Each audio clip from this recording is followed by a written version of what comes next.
Dans l'actualité de ce 1er mai, nous parlons bien évidemment de la célébration de la fête du travail. Les centrales syndicales ont respecté la tradition avec les défilés d'un côté et des conférences de l'autre.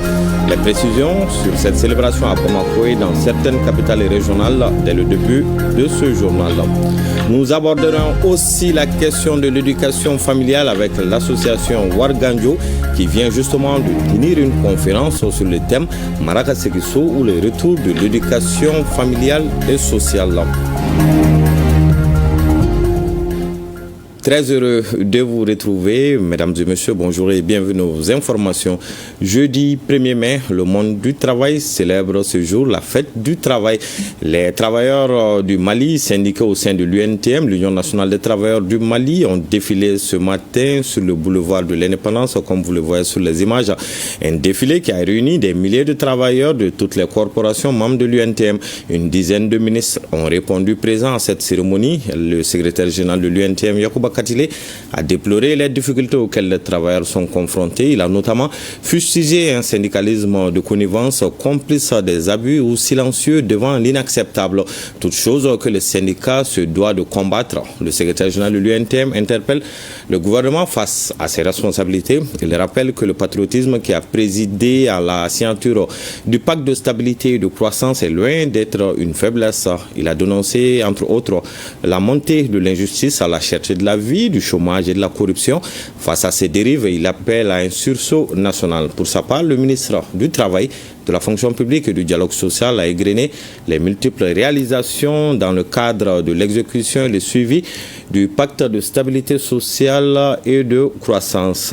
Et dans le cadre du 1er mai, fête du travail, l'événement a été magnifié également à l'ACI 2000 vers le rond-point Bougiba par la plateforme syndicale composée de la CSTM, Confédération syndicale des travailleurs du Mali, de la CDTM, Centrale démocratique des travailleurs du Mali et de la CMT, Confédération malienne du travail. L'événement a également enregistré la présence de 6 membres du gouvernement. Le temps fort de cette célébration a été le défilé unitaire des différentes corporations de travailleurs de la plateforme syndicale, comme vous le voyez. Rappelons que la commémoration de cette fête dans notre pays traduit la reconnaissance de la nation à nos braves travailleuses et travailleurs, chevilles ouvrières du développement de notre pays. Nous reviendrons sur ces deux événements dans nos prochaines éditions. Dans la région de Taoudéni, la fête de travail a été marquée par un défilé organisé par la section régionale de l'UNTM de Taoudéni, la correspondance de Foussine Samake et Yacouba Kouni.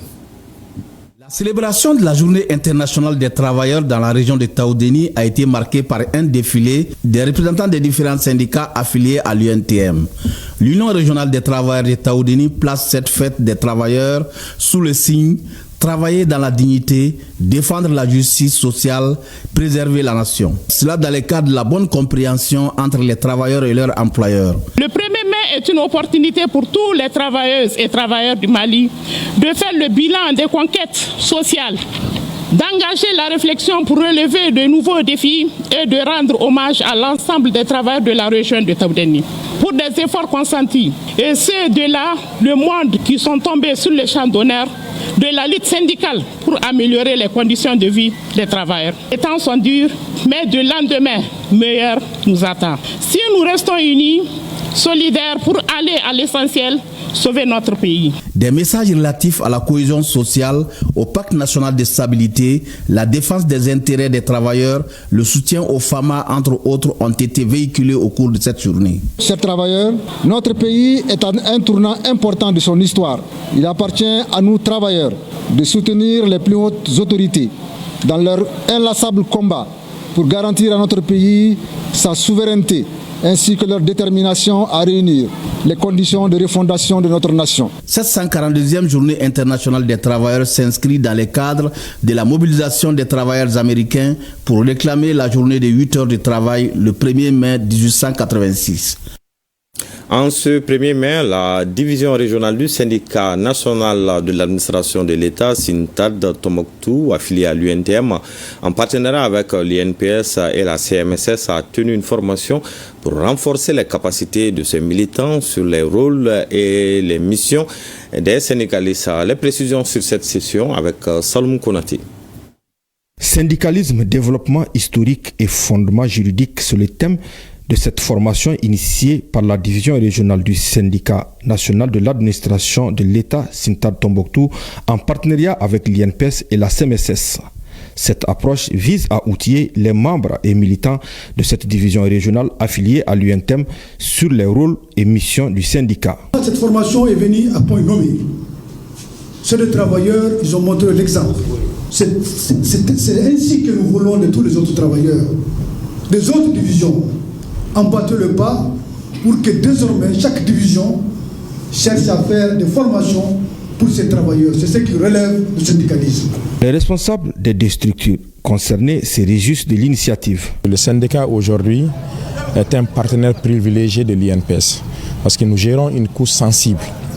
Et tout ce qui se passe ici avec nos assurés, ça ne peut pas se faire sans le syndicat. Ça permettrait en tout cas à ce que les travailleurs de l'administration générale puissent connaître les missions qui sont assignées à la CMSS de façon holistique.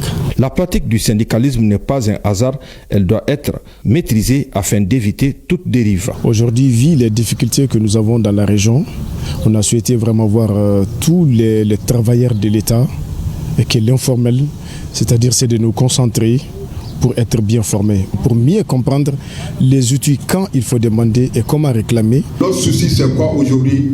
Que les travailleurs se donnent la main pour faire face au développement de la région. Le représentant du gouverneur rassure de l'accompagnement des autorités à accompagner le SINTAD à réussir ses objectifs. Sur un tout autre sujet, à Ségou, certains membres de la communauté et les commissions foncières sont outillés sur la gestion pacifique des litiges fonciers et les droits au logement, à la terre et à la propriété. L'initiative est de l'ONG AMSOD, Association malienne pour la solidarité et le développement, à travers son projet Logement, Terre et Propriété. Le point sur cet atelier de formation avec Jacqueline Dako et Bakary Traoré.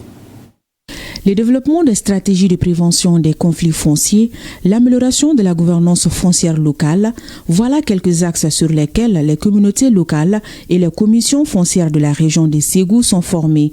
Une formation initiée par l'ONG AMSOD, Association malienne pour la solidarité et le développement, et ses partenaires. Le projet Logement, Terre et Propriété est mis en œuvre par AMSOD en partenariat avec UNHCR sur le fonds CERF dans les régions de Ségou, Gao, Ménaka et vise à réduire les litiges fonciers à travers des activités de renforcement des capacités des membres des COFO, l'accès à des logements sécurisés, assistance juridique aux réfugiés, PDI et communautés d'accueil. On fait déplacer nous. C'est très difficile pour un déplacé d'avoir une terre. Nous n'avons pas d'activité génératrice de revenus, faute d'espace cultivable, et la plupart des déplacés sont en location. Cette formation de 10 jours vient appuyer les autorités de Ségou en matière de bonne gestion des litiges fonciers dans la région. Je vous invite donc à participer activement aux échanges, à partager vos expériences et à vous approprier les outils mis à votre disposition. En renforçant les capacités des acteurs locaux sur le règlement pacifique des conflits fonciers et la sécurisation des droits fonciers, l'ONG AMSOD marque un pas important vers une meilleure gestion foncière et la promotion de la paix dans les régions de Ménaka, Gao et Ségou. Ainsi, dans ces 3 régions, l'ONG entend toucher 1300 ménages vulnérables. Un mois à présent de la célébration de la journée africaine de la prévention des risques professionnels à Ségou et Gao à travers 2 conférences. C'est à Ségou, les participants se sont penchés sur le rôle de l'intelligence artificielle et la numérisation du travail. À Gao, la thématique abordée porte sur la prévention des risques professionnels à l'épreuve de la transformation numérique et des mutations. Le point avec nos correspondants régionaux Honoré Tchenou de Ségou et Aliou Idrissa Maïga depuis Gao. L'Institut national de prévoyance sociale célèbre la 29e journée africaine de la prévention des risques professionnels couplée à la 23e journée mondiale de la sécurité et santé au travail. 2 thèmes pour célébrer cette journée. Le thème principal retenu est la prévention des risques professionnels à l'épreuve de la transformation numérique et des mutations technologiques, opportunités, défis et stratégies d'adaptation. Et pour la journée mondiale de la sécurité et la santé au travail, révolutionner la santé et la sécurité, le rôle de l'intelligence artificielle et de la numérisation au travail. Ces thèmes pertinents ont pour objectif de favoriser une approche intégrée et durable de la prévention dans un contexte de perpétuels changements sociologiques, organisationnels et technologiques de nos États et nos entreprises. Cette journée est aussi une opportunité pour les acteurs du travail et administration d'échanger sur le rôle de l'intelligence artificielle et la numérisation au travail. La prévention des risques professionnels s'avère une nécessité impérieuse dans la perspective de protection du capital humain et d'impulsion de la croissance économique, donc du développement tout entier. Toute chose qui rentre en droite ligne dans l'objectif stratégique du plan de développement social PDS, à savoir promouvoir l'emploi décent et la protection sociale pour tous, particulièrement pour les jeunes et les femmes. Les sous-thèmes de la journée mondiale, non moins importants, traitant la prévention et la prise en charge des intoxications alimentaires en milieu professionnel, fut également un des éléments de communication au cours de cette célébration. L'Institut national de prévoyance sociale INPS, à travers sa direction régionale de Gao, a célébré la 23e journée mondiale de la sécurité et de la santé au travail, couplée à la 29e journée africaine de la prévention des risques professionnels. Cette importante activité a pour objectif d'informer, d'échanger et de prévenir sur les risques professionnels. Cette journée, instituée depuis 29 ans, se présente comme une plateforme d'échange sur les préoccupations internationales et locales en matière de sécurité et santé, de bien-être au travail. La transformation numérique et les mutations technologiques définissent profondément l'organisation du travail en Afrique et dans le monde. Au cours de cette journée, une conférence a été animée sur les thèmes prévention des risques professionnels et prévention et prise en charge des intoxications alimentaires en milieu professionnel. Je voudrais inviter tous les acteurs impliqués dans la prévention des risques professionnels à s'investir du mieux possible dans la recherche de nouvelles approches susceptibles de rendre les systèmes de sécurité et santé au travail plus performant et plus efficace. Cette journée a été mise à profit pour visiter le centre inter-entreprise CMI de Gao qui redémarre désormais ses activités au bonheur des populations. Restons dans la mouvance de la célébration de la journée africaine de la prévention des risques professionnels, cette fois-ci à Kaye Mopti. Les acteurs du travail se sont réunis pour réfléchir et identifier les nouveaux risques professionnels liés à la transformation numérique. De Kaye, le reportage de Barikissa Sadibou Chérif Aïdara et la correspondance de Aminata Touré depuis Mopti. La célébration commune de la journée africaine de la prévention des risques professionnels et de la journée mondiale de la sécurité et santé au travail est l'occasion d'attirer l'attention sur l'importance et la gravité des risques liés au travail. Cette année, un accent particulier est mis sur l'impact de l'évolution technologique sur la santé et la sécurité ainsi que les risques professionnels qu'elle engendre. Lorsque on prend l'exemple de quelqu'un qui fait le télétravail, on n'arrive plus à gérer le temps. Les positionnements. Lorsque vous êtes au bureau, vous avez un bureau confortable. À la maison, ce n'est pas évident. Donc, ça va engendrer des troubles musculo-squelettiques. Ça va engendrer un stress, l'excès de charge de travail qui va engendrer le stress. L'isolement social aussi va aggraver ce stress. C'est lieu pour moi de reconnaître et de saluer la vision éclairée du général d'armée Assimi Goïta, président de la transition, chef de l'État, qui a déjà depuis le 7 juin 2023 procédé à la pose de la première pierre du centre d'intelligence artificielle et de robotique du Mali. Selon le gouverneur de la région de Caille, le Mali n'est malheureusement pas épargné par les risques professionnels. Au Mali, selon les statistiques de 2022 à 2024, l'INPS a enregistré 1572 accidents du travail déclarés. Je dis bien déclarés. Les accidents ont coûté, pour leur prise en charge, la somme cumulée de plus d'1,5 milliard de francs CFA. À tout cela s'ajoutent les souffrances, bien sûr les souffrances physiques, mentales et sociales vécues par les victimes d'accidents du travail et leurs familles. En plus du thème central, la Journée africaine de prévention des risques professionnels comporte un sous-thème intitulé « Prévention et prise en charge des intoxications alimentaires en milieu professionnel ». La 23e Journée mondiale de la sécurité et de la santé au travail et la 29e Journée africaine de la prévention des risques professionnels participent de cette campagne de sensibilisation destinée à attirer l'attention nationale et internationale sur l'ampleur de la problématique des accidents du travail et maladies professionnelles. Comment vraiment appliquer les nouvelles technologies dans le domaine de la santé et de la sécurité au travail, mais aussi dans le domaine de la prévention aussi, comment utiliser l'outil informatique pour mieux sensibiliser et mieux prévenir les risques. Les thèmes retenus pour la 23e Journée mondiale de la sécurité et santé au travail, à savoir la prévention des risques professionnels à l'épreuve de la transformation numérique et des mutations technologiques, opportunités, défis et stratégies d'adaptation, et la 29e Journée africaine de la prévention des risques professionnels, prévention et prise en charge des intoxications alimentaires en milieu professionnel. Je voudrais à cette occasion vous inviter, pour ceux qui ne l'ont pas encore fait, à prendre désormais en compte dans vos plans de travail les questions en lien avec la sécurité et la santé de vos travailleurs en vue de favoriser un développement harmonieux de vos structures. Se référant aux statistiques de l'Institut national de prévoyance sociale INPS pour la période 2022-2025, elles font ressortir près de 1512 accidents de travail déclarés. Ces accidents ont coûté pour leur prise en charge la bagatelle de près d'1,5 milliard de francs CFA. Les deux thématiques présentées ont permis aux participants de mieux cerner la prévention des risques professionnels et la prévention et la prise en charge des intoxications alimentaires, entre autres. Le Conseil des ministres a abrogé hier la loi portant charte des partis politiques conformément aux recommandations des concertations nationales sur la charte des partis politiques. Pour en savoir davantage, Abdul Salam Djebkile, le directeur général de l'administration du territoire, était l'invité de l'édition de 20h d'hier. Je vous propose de suivre un extrait de son intervention.